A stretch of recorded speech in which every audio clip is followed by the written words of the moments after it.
हम आज basic of संख्या पद्धति यानी कि नंबर सिस्टम का पार्ट नंबर 3 लेके आए हैं आपके सामने। इसमें हम बताएंगे परिमेय संख्याएं। हम अभी लगभग इस जो ये पार्ट पढ़ा रहे हैं, इसके बाद एक पार्ट और आएगा बेसिक ऑफ नंबर सिस्टम का।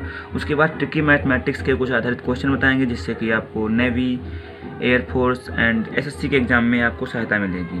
तो शुरू करते हैं। आज का टॉपिक है हमारा परिमेय संख्याएं। इसमें हम परिमेय संख्याएं पढ़ेंगे। उसके बाद अपरिमेय संख्याएं, वह परिमेय संख्या व अपरिमेय संख्याओं को जब हम दशमलव के रूप में बदलते हैं तो शांत दशमलव, अशांत दशमलव, ये इस वीडियो में पढ़ेंगे। शुरू करते हैं आज का वीडियो। परिमेय संख्याएं क्या होती हैं? जो संख्याएं पी अपन क्यू के रूप में पी अपन क्यू के रूप में हों या लिखी जा सकती हैं। पी अपन क्यू क्या समझ सकते हैं कि पी को हम अंश मान लें व क्यू को हर मान लें। तो हर अंश अपान हर के रूप में जो भी संख्याएं लिखी जा सकती हैं वो सारी संख्याएं हमारी परिमेय संख्याएं कहलाती हैं। बात एक हमको ध्यान रखनी है कि जो हमारा हर है यानी कि क्यू हमारा जीरो नहीं होना चाहिए।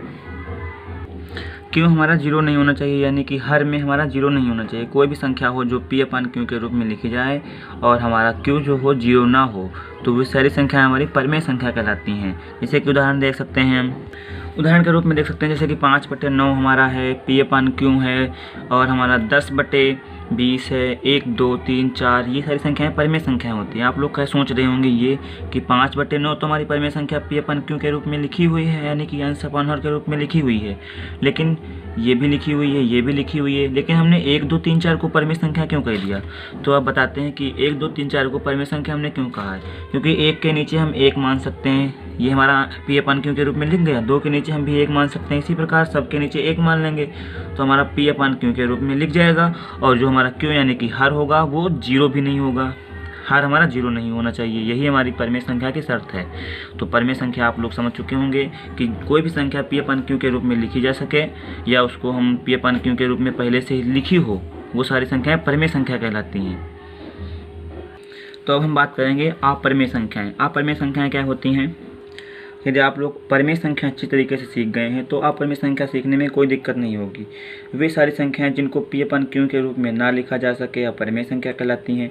या दूसरी परिभाषा है कि वे संख्याएं जो परिमेय ना हो अपरिमेय कहलाती हैं। ये भी हमारी और ये भी दोनों परिभाषा एक ही है, लेकिन लिखने का ढंग यानी कहने का ढंग अलग है। तो वो संख्याएं जो परिमेय ना हो अपरिमेय होती हैं, यानी कि पी अपन क्यू के रूप में जिनको ना लिखा जा सके वे सारी संख्याएं अपरिमेय संख्याएं होती हैं। तो अपरिमेय संख्याएं हमारी कौन कौन सी हो सकती हैं? हमारी जैसे कि पाई है, जिसका मान भी निश्चित ना हो, यानी कि अशांत दशमलव हो, जो कि हम आपको आगे बताएंगे।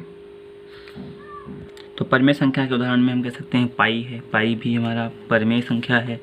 और रूट के अंदर जितनी भी संख्याएं लिखी होती हैं वो सारी अपरिमेय संख्या है। रूट के अंदर मान लीजिए 3 लिखा हुआ है, रूट के अंदर ऐसी संख्याएं जिनका रूट ना निकल सके, जैसे कि रूट 5 है, इसका रूट नहीं निकल सकता है। और भी संख्याएं मान सकते हैं। और भी संख्याएं ये हैं कि हमारी जैसे कि रूट 10 है, रूट 21 है, ETC रूट 5 है। ये सारी संख्याएं हमारी अपरिमेय संख्याएं कहलाती हैं। इनको पी अपन क्यू के रूप में भी नहीं लिखा जा सकता और ये संख्याएं परिमेय भी नहीं है, इसलिए इन संख्याओं को अपरिमेय संख्या कहते हैं।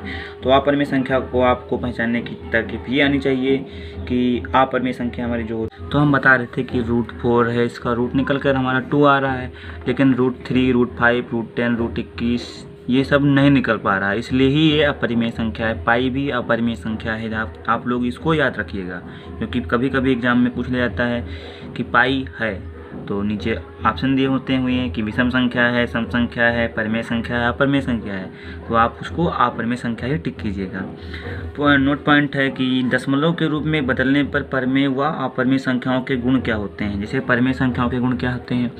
अगर परिमेय संख्या पी अपन क्यू के रूप में हो, उसको दशमलव के रूप में हम चेंज करेंगे तो शांत आवर्ती दशमलव अशांत अनावर्ती दशमलव के रूप में चेंज होता है, जो कि हम आपको ये छोटा सा पॉइंट बताने के बाद उसके बारे में क्लियर कर देंगे कि शांत आवर्ती अशांत अनावर्ती क्या होता है। अपरिमेय संख्या में केवल अशांत अनावर्ती ही होता है। तो पढ़ते हैं, यही हम बताएंगे, शांत आवर्ती, शांत अनावर्ती, अशांत अनावर्ती।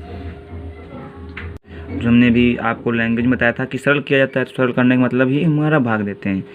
तो 5 से भाग देंगे तो 5 × 5 = 25, हमारा ये बचेगा 2। यहाँ पे भाग तो देना आता ही होगा सब लोगों को, तो यहाँ 2 बचेगा, दशमलव हमने लगाया और 0 बढ़ा लिया, दशमलव लगाने के बाद 0, 5 × 4 = 20, ठीक हमारा पूरा अब हमारा 0 आ गया, तो जब 0 हमारा आ जाता है तब जो दशमलव प्रसार ये हमारा बचा 5.4 आया, हमारे पास आंसर आया 5.4। भागफल यही तो हमारे पास आया। यहाँ पे हमारा अगर 0 बचता है तो जो दशमलव प्रसार बचता है वो हमारा शांत दशमलव प्रसार होता है। तो आप लोग शांत दशमलव प्रसार समझ गए होंगे। तो आप पहुँचते हैं अपने पॉइंट पर। हमने भी ये एग्जाम्पल लेके आपको बताया था कि 5 और 27 वाला, तो हमारे पास इसका आंसर आया था 5.4, यही तो हमारे पास आंसर आया था। तो जो ये दशमलव प्रसार है बिल्कुल शांत दशमलव प्रसार है, क्योंकि हमारा कटते कटते 0 आ गया था, अभी आप लोगों ने देखा था यहाँ पे हमारा 0 आ गया, इसलिए ये दशमलव प्रसार शांत है। अगर 0 नहीं आता और कटता भी नहीं तो वो दशमलव प्रसार अशांत दशमलव प्रसार होता है। तो उसके बारे में बढ़ेंगे आगे, पहले शांत दशमलव प्रसार सीख लेते हैं सही से। तो परिमेय संख्याएं जो होती हैं हमारी वो शांत आवर्ती होती हैं, तो इस दशमलव प्रसार को कहेंगे शांत आवर्ती दशमलव प्रसार। अब हम बात करते हैं अशांत अनावर्ती संख्याएं, तो वो भी परिमेय संख्याएं ही हमारी होती हैं जो अशांत अनावर्ती टाइप की होती हैं। तो वो देखते हैं।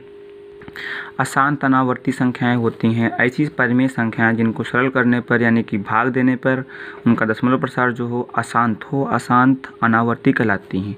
अशांत हो यानी कि क्या हो सकता है, आइए एग्जाम्पल के द्वारा समझते हैं।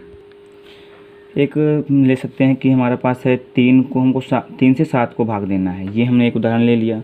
तो अगर यहाँ पे देते हैं भाग, तो 3 दूना 6, हमारे बचा 1, हम दशमलव लगा लिया, 0 बढ़ा दिया, 3 तिया 9, ठीक है। हमारे पास फिर 1 बचा, फिर दशमलव लगा हुआ है, हम 0 बढ़ा सकते हैं, 3 तिया 9, फिर 9 हमारे पास बचेगा, और फिर 1 बचेगा, दशमलव लगा, 0 बढ़ा सकते हैं। इसी प्रकार हमारा जो ये होगा 3 3 3 3 बढ़ता ही चला जाएगा, ये भाग कभी समाप्त ही नहीं होगा।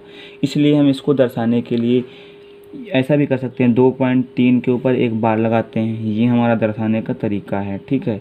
अब इस प्रकार के दशमलव प्रसार जहाँ पर 0 ना बचे, वही संख्या बार बार घूम के आए या कोई भी संख्या आए, लेकिन हमारा आगे जो हो 2 अंक रिपीट हो, यहाँ पर तो एक ही अंक रिपीट हो रहा है, बार बार आ रहा है। 2 अंक भी रिपीट हो सकते हैं, 3 अंक भी रिपीट हो सकते हैं, 4 अंक भी रिपीट हो सकते हैं बार बार।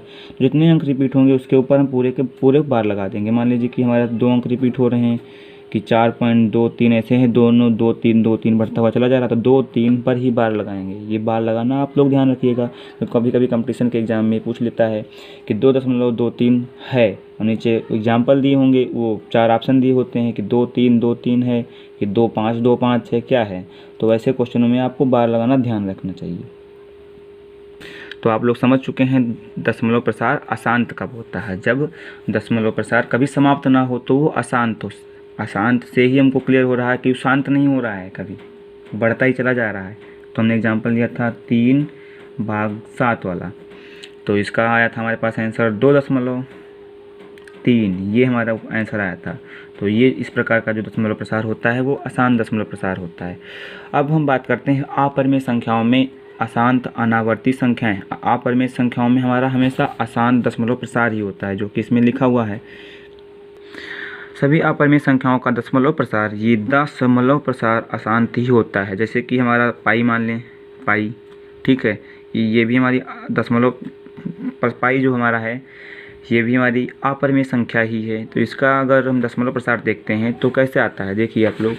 पाई का लगभग आप लोग मान लगाते हैं, अभी तक हाई स्कूल तक अगर आप लोग पढ़ते हैं, हाई स्कूल के बाद अगर मैथ पढ़ते हैं तो वहाँ पे 22/7 तक आप लोग मानते हैं कि पाई बराबर 22/7 होता है। लेकिन बिल्कुल एक्यूरेट 22/7 इसका मान नहीं होता है। ये अगर पूछे कोई एक्यूरेट 22/7 होता तो आप लोग कभी जवाब नहीं दीजिएगा कि एक्यूरेट 22/7 होता है, क्योंकि पाई का मान हमें अगर 7 से 22 को भाग देंगे तो हमारे पास कितना आता है, लगभग इतना ही आता है, 3.14 1 4 1 5 9 2 6 5, और ये हमारा हमेशा कभी समाप्त भी नहीं होता है। इसलिए जब समाप्त नहीं होता है इसीलिए इसको हम क्या कहते हैं, अशांत अनावर्ती। ये इसका आवर्त भी निश्चित नहीं है, इसलिए इसको अशांत अनावर्ती कहते हैं।